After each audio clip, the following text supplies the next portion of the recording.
Hello again, it's Michael Heppel here. This time I'm chatting with Jonathan Diskin, a musician, composer, teacher and songwriter from Dewsbury in West Yorkshire. Hello Jonathan. Hello, Michael. How you doing, mate? Not too bad, thanks. I hope you've had a good day.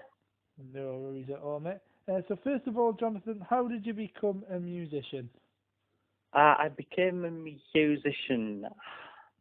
I played the guitar at primary school, probably age 6. I played it for a year. Took lessons, but then got quite bored because I wasn't learning anything cool. It wasn't pop songs. It was all classical music, Yeah. and then put it down for a bit, and then I was on a holiday and I heard Sultans of Swing by Dire Straits. Yeah, classic song that. Yeah, and I turned to my dad and was like, "What's this?" And he explained Dire Straits who they were. As soon as we got back off at holiday, I started teaching myself some chords. Went down to the local jam night. Took it from there. Really found a really good teacher called Steve Walker,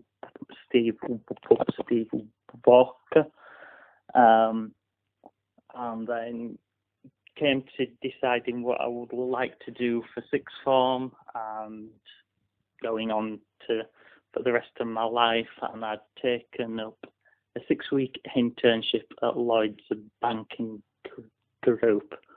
But after 6 weeks of sitting at a desk, I just thought this isn't for me. And then had a thought and applied for Leeds College in Music and took it from there, really. Really, that's really interesting, that. So you mentioned Dire Straits there, and obviously Mark Knopfler, the famous guitar player there, but who else are you influenced by? Massively influenced by Eric Clapton, David Gilmour / Andy Fairweather, Yeah. Steve Lukather from Toto. Ah, okay, yeah.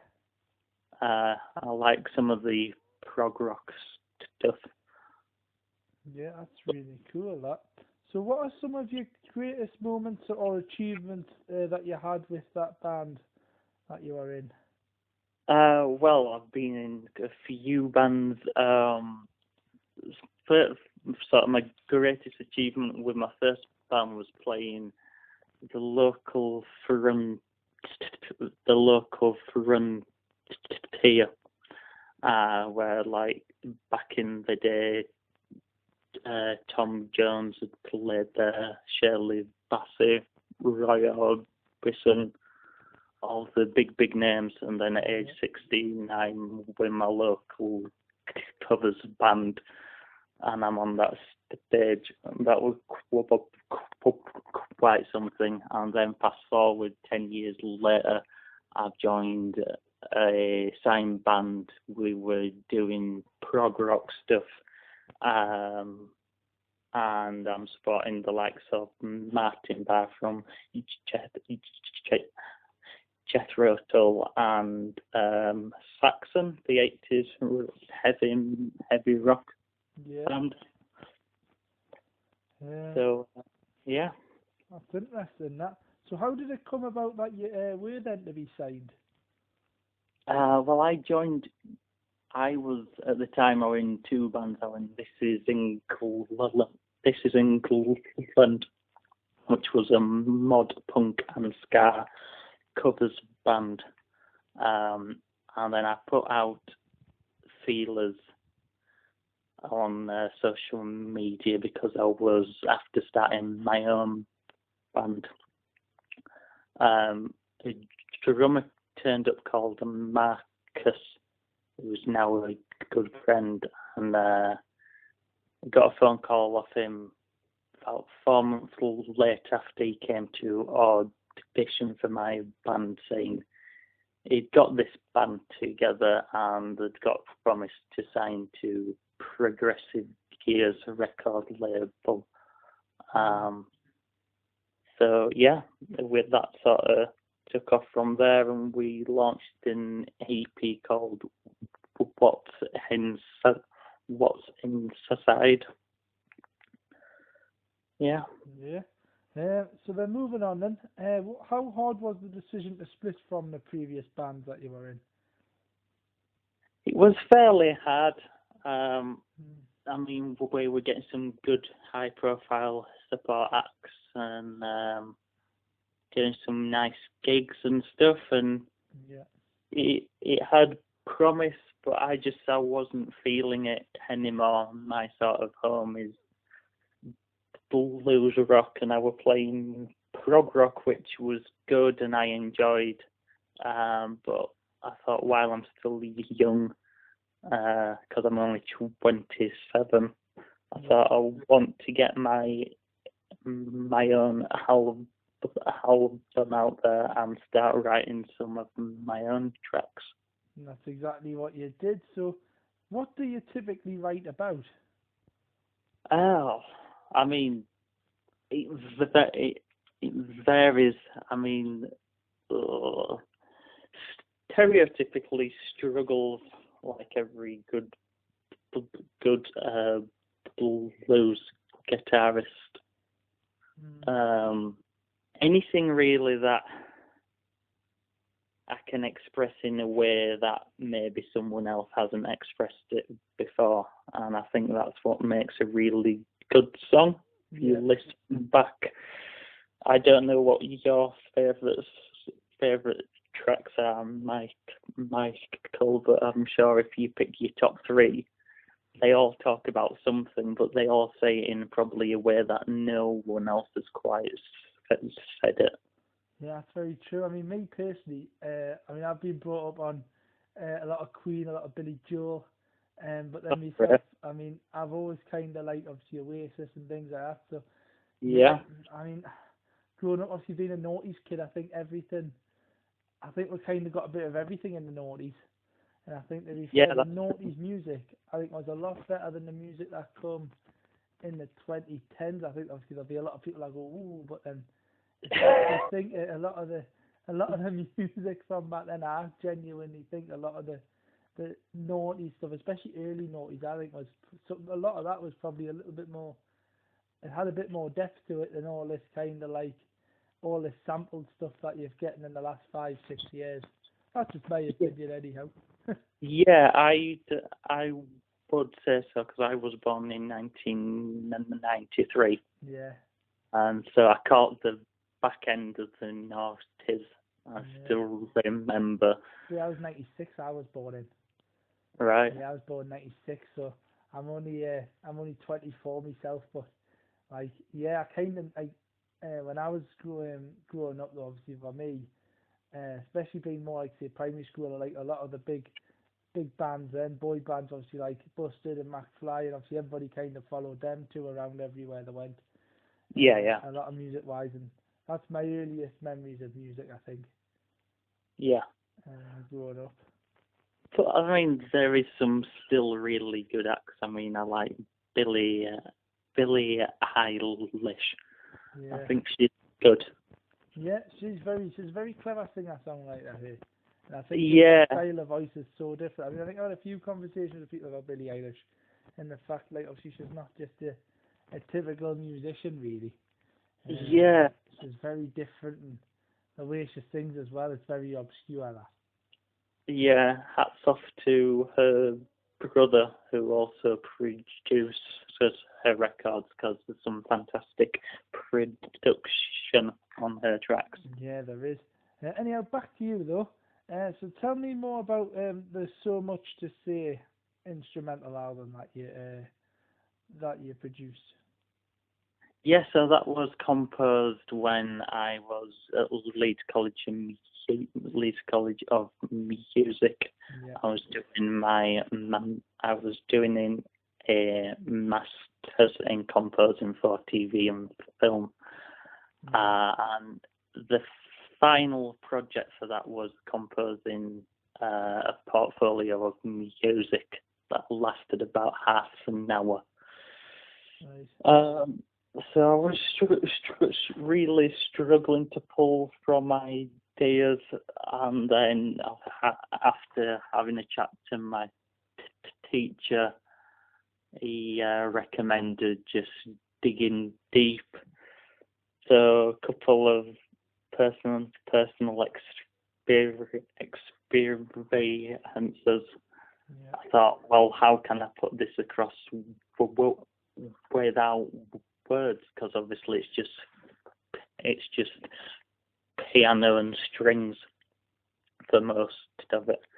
And then that coupled with just trying some different techniques out, some different composing techniques, putting the group and notes on a page, then playing them back and hearing how it sounds, and then rearranging them in certain orders, and by accident coming up with things and then taking the little happy accidents and developing them into more thematic material. Yeah. I hope that explains it enough. It does indeed, mate. Yeah, it's great. So obviously, what's it like for you teaching piano and guitar to students? And have any of your students that you've worked with went on to do anything that you know of? Well, I had a student called Molly. Must be 4 years ago. I taught her piano for quite a few years, and she got to the point where she was getting better than me. So at that point, it was time to let her go, and she went on to study music at a local college. But it is something that I'll love, because a lot of people took time out to teach me, and not necessarily charge me that much for lessons. And so I like to think that I give good lessons at a good price, and I like seeing people progress. That's what really gives me the motivation to, for example, when lockdown hit, start a YouTube channel. Yeah, indeed. Tutorials. Giving free lessons, and space 6 months I've hit sort of 330 odd subscribers, so it's getting there. It's just really a slow process. And then this lockdown, a lot of people want face-to-face lessons, which I can get, but I'm doing the odd one over Zoom and that. Just trying to keep the ball rolling, really.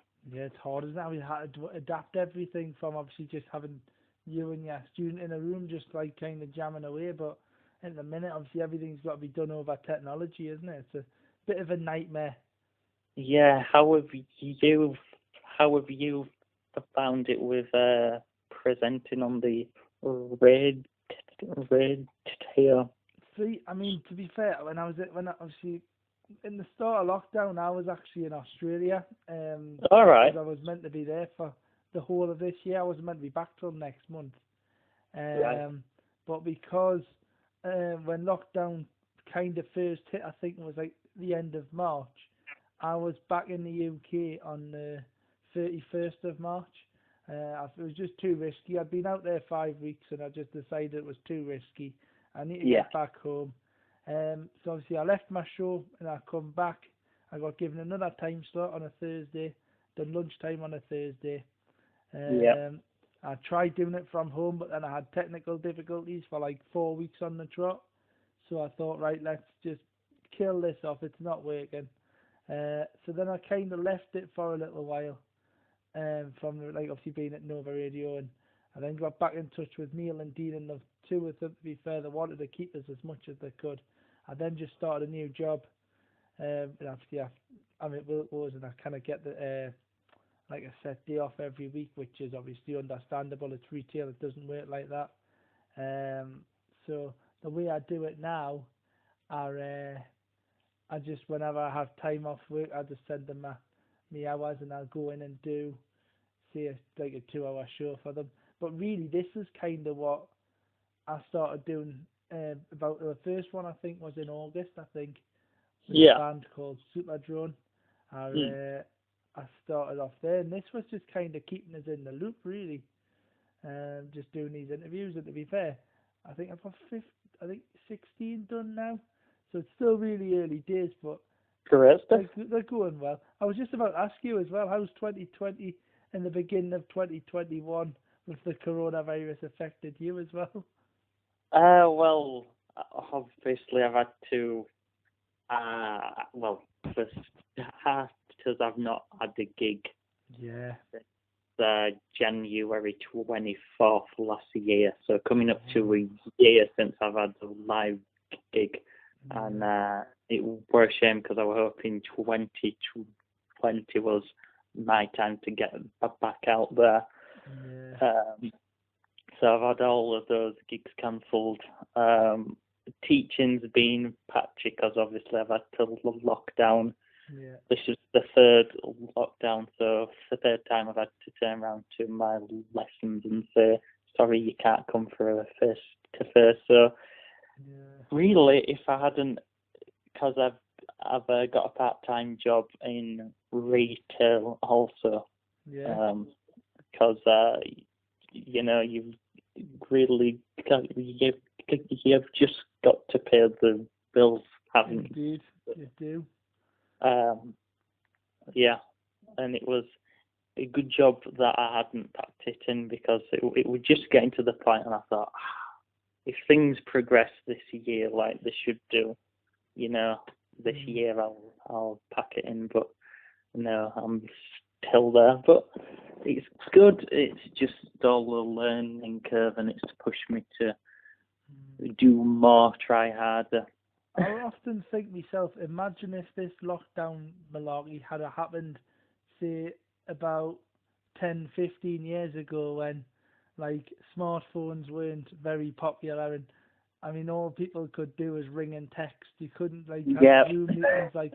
We're just so lucky that this has happened in 2020, 2021. Because if this had happened 20 years ago, this would have been an absolute disaster, because people wouldn't see anybody, people wouldn't hear from anybody. It would be phone calls, but obviously back then you used to pay an absolute fortune for like phone credit, where it's just so strange thinking. Imagine if it had been in a time where Wi-Fi wasn't a thing. Well, I mean, as the kid, I remember the Nokia 3210. Me too. The only game I had on that was Snake. Yeah. I think, and then I can remember MSN Messenger coming out.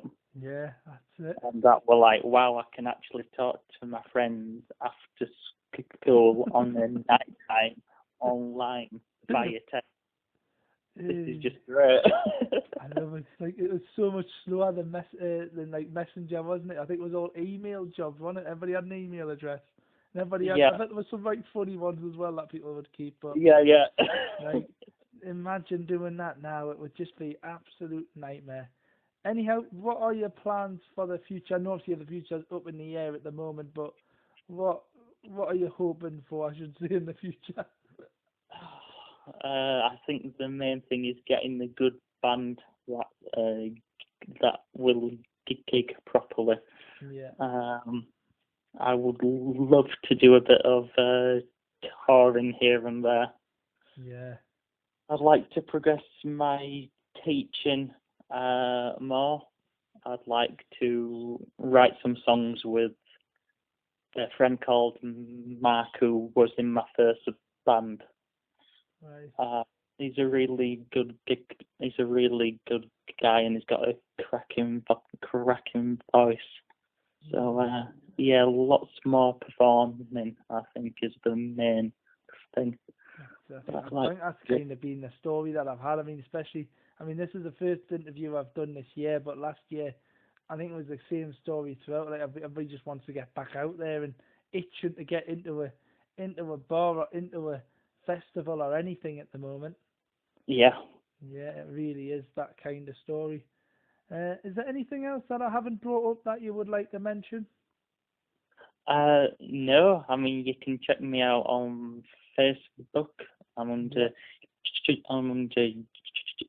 Jonathan Diskin Music. My album, so much as it is film music and contemporary classical, and that's available on, well, everything. If there is anybody that fancies having a look at it. Yeah. No, thank you for your time, Michael. Absolutely no worries at all, Jonathan. It's been a pleasure to speak to you. And hopefully, when things are back to normal and you are gigging again, hopefully we'll get another interview recorded then, just before you're about to go on tour. That sounds great. Take care, mate. Thank you so much for your time. Thanks. Bye now. Bye.